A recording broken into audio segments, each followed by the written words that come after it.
Dubai में कैद शहजादी की सजाए मौत का आ गया है वक्त। आखिरी इच्छा के तहत परिजनों से कराई गई बात। दुबई के अबू धाबी के अलबदावा जेल में कैद यूपी के बांदा के निवासी शहजादी की फांसी का वक्त मुकर्रर हो चुका है। अगले 24 घंटे के अंदर अबू धाबी की रिपोर्ट से सजाए मौत पा चुकी शहजादी को फांसी पर लटका दिया जाएगा। मौत से पहले आखिरी इच्छा पूरी करने के लिए अबू धाबी के जेल प्रशासन ने शहजादी की आखिरी बार फोन पर उसके परिजनों से बात कराई, जिसमें शहजादी ने घर वालों को दिलासा देते हुए बताया कि ये उसकी आखिरी कॉल है और उसके विरोधियों के खिलाफ बांदा में जो मुकदमा दर्ज कराया गया है उसको वापस लेने की भी अपील शहजादी ने की है। आपको बता दें कि वर्ष 2021 में बांदा के मठौन थाना क्षेत्र के गांव गोयरा मुगली की रहने वाली शहजादी को अबू धाबी भेजा गया था।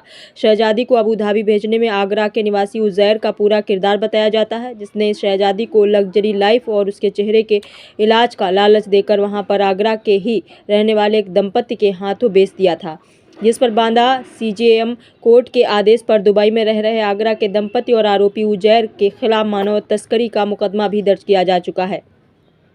अबू धाबी में इस दंपति के बेटे की देखरेख शहजादी करती थी और अचानक एक दिन उस बच्चों की मौत हो गई, जिस पर दंपति ने शहजादी के ऊपर बच्चे की मौत का आरोप लगाया था, जिस पर अबू धाबी की कोर्ट ने जांच के बाद शहजादी को गिरफ्तार कर उसे सजाए मौत सुनाई थी। इसके बाद पीड़िता के पिता शब्बीर खान ने जिला प्रशासन, शासन और सरकार को फरियाद भेजी थी और इस मामले में बेटी को बचाने की अपील की थी। आपको ये बता दें कि पीड़िता शहजादी जब छोटी थी तभी किचन में काम करते करते समय आग से बुरी तरह से झुलस गई थी, जिससे वो परेशान रहती थी और 2020 में सोशल मीडिया के माध्यम से उसकी जान पहचान आगरा में रहने वाले उजैर नाम के व्यक्ति से हुई थी, जिससे उसकी नज़दीकियां बढ़ती रहीं और 2021 में उजैर शहजादी के चेहरे का इलाज करने का बहाना बनाकर उसको अपने साथ आगरा ले गया था। उसके बाद कथित उजैर ने उसको लग्जरी लाइफ जीने का लालच देकर अपने साथ अबू धाबी ले गया, जहां उसने अपने रिश्तेदार दंपति फैज और नादिया के हवाले कर दिया और यहीं पर इस दंपति के 4 माह के बच्चे की मौत हो गई थी। शहजादी और उसके पिता का कहना था कि बच्चे की मौत गलत इलाज की वजह से हुई है, जबकि इस दंपति ने सीधे तौर पर बच्चे की मौत को कत्ल बताते हुए इल्ज़ाम उसकी देखरेख करने वाली शहजादी पर ही मढ़ दिया था, जिस पर उसके खिलाफ मुकदमा चला और अबू धाबी के कोर्ट में उसे मौत की सज़ा सुनाई गई थी।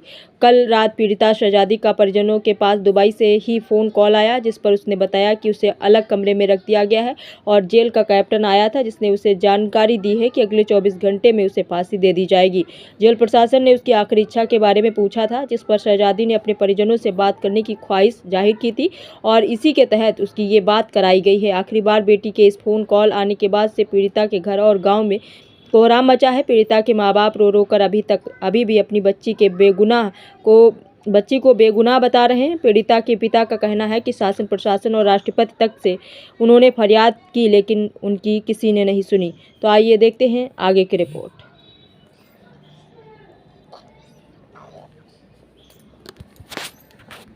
माता जी, कल शहजादी का फोन आया था, क्या बात हुई आपसे? शहजादी ने क्या बताया? शहजादी ने ये बताया हमें कि अम्मी आज आखिरी कॉल हम कर रहे हैं, आखिरी कॉल है। मगर नहीं बेटा, ऐसा नहीं हो सकता। क्या क्यों? कुछ कोई ने कहा है, कुछ बताया है? बोली हाँ, आज हमको अलग कमरे में ले गए हैं और बताया कि कॉल कर लो, आज आखिरी कॉल है, हो सकता है कि दोबारा हम कॉल न कर सके।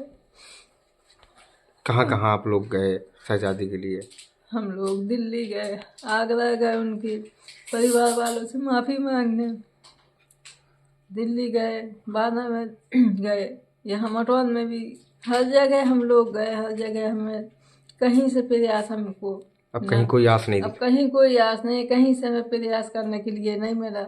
ना हमें पहले से सूचना दी, ये शहजादी गई, ये अचानक उन्होंने बता दिए कि हाँ।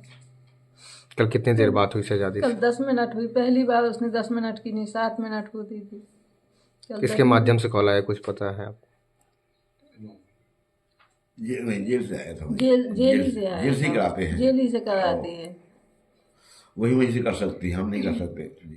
चाचा, कल शहजादी का फोन आया था, क्या कुछ बात हुई आपकी? जी, कल रात में 11:58 में फ़ोन आया था उसका, जो कि कभी नहीं किया उसने। लेकिन जब इतनी टाइम आया तो मैं घबरा गया। मैं कहा बेटा हाँ बताओ। कुछ देर रोती रही, फिर कुछ देर बाद बताया। मैंने कहा बेटा बताओ तो पहले कोई क्या बात हो गई। तो कहा पापा लास्ट टाइम है, मेरा आखिरी दिन है और मुझे अलग कमरे में कर दिया गया है और बताने वाले ने बताया कि शहरी फ़ोन कर लो, घर में भी दोबारा फ़ोन नहीं करने देंगे। बस समझाती रही हमको, कहा केस वापस ले लेना, दुश्मनी नहीं करना, ना चक्का काटना, सुकून से रहना, मेरे पास किसी कर्ज भी नहीं है।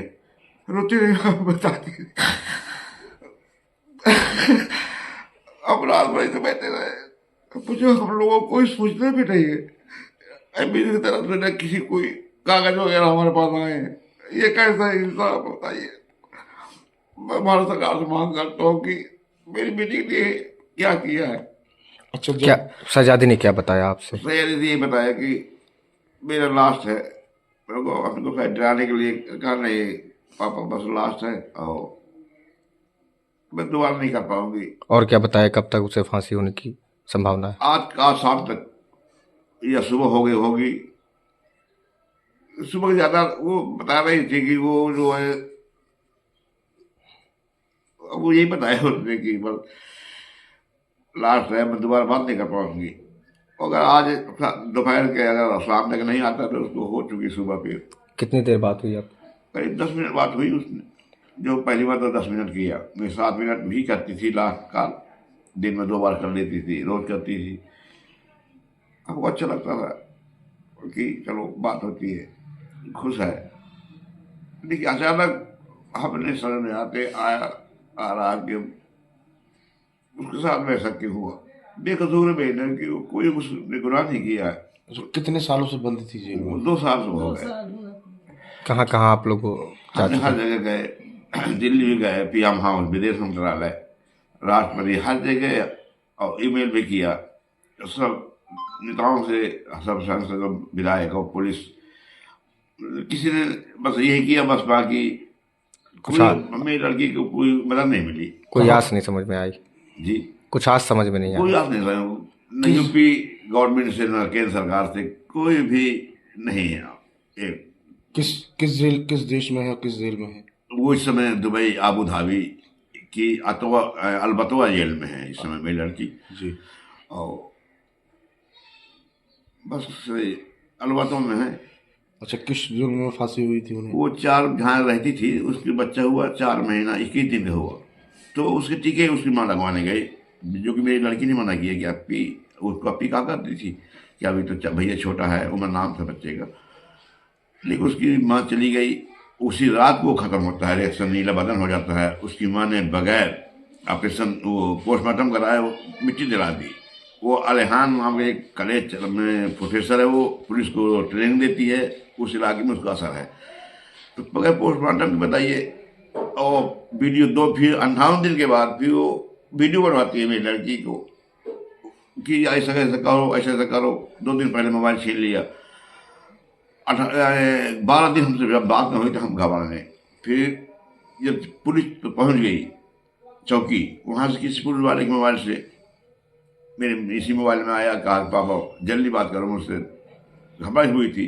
फिर उसने कहानी सब बताई कि मेरे साथ में ऐसा हुआ।